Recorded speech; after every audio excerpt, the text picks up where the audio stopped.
Drop my mic down. So quick Facebook Live today we were talking about finding good tradespeople, weren't we, earlier this week?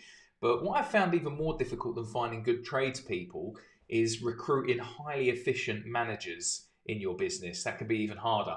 Now, as you start to scale your construction company, managers are going to be a must for you, especially if you want to create more time, more freedom, and more money for yourself.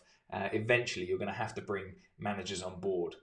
Now, with my construction company, by the time I got to about £4 million turnover, I had an operations manager, I had a sales manager, a marketing manager, and a few project managers as well that were looking after things that had to report to me. But whatever stage of business you're at, you need to be thinking ahead to when you might need a manager in your business.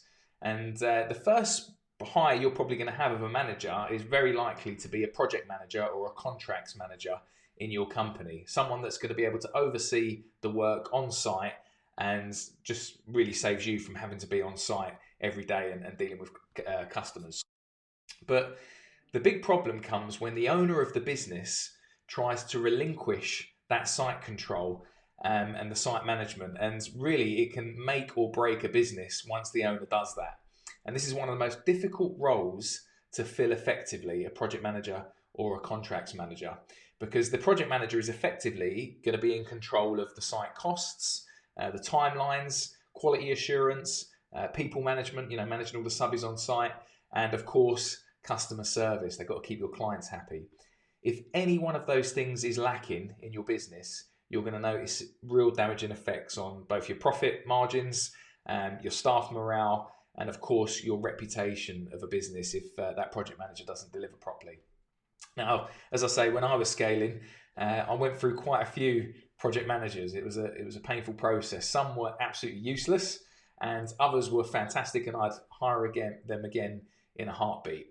But I guess the big question really is, where can you find good quality management team? Where can you find good quality project managers? Well, before you start putting job adverts out there, the purpose of this video is just to get you thinking about, can you start promoting within in your company? It's possible that you've already got the perfect candidate working for you already. It's just that you haven't discovered that untapped potential yet. So think about who you've got working for you at the moment, and could they potentially be a project manager further down the line? And just giving an example of this, one of my clients, we'll call him Steve, he hadn't had a holiday for years in his construction business. He couldn't even take a week off work because he felt that things would fall apart on the site.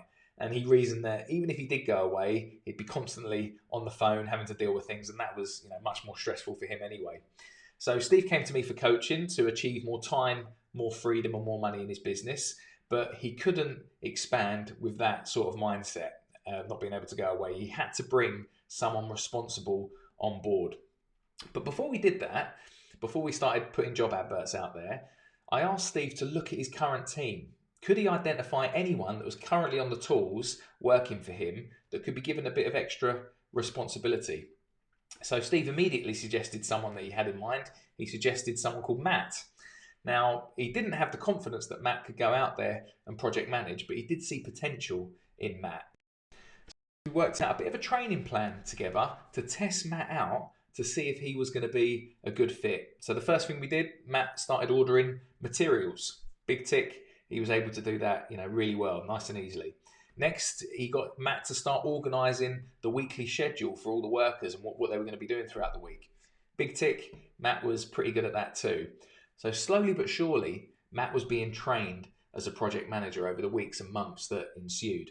So cutting a long story short, Steve was over the moon as eventually he was able to take a week-long holiday, and he didn't receive one phone call from the site because Matt had done an outstanding job project managing that site for him. So it's the first time he was able to do that for absolutely years, take holiday away of his family, and he didn't even have to pick up the phone once.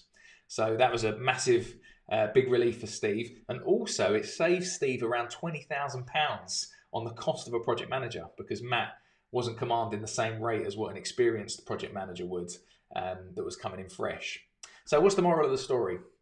Well, if you need to hire management, especially a project manager, which is likely the first thing that you're going to need, can you look to hire within first? Can you promote within?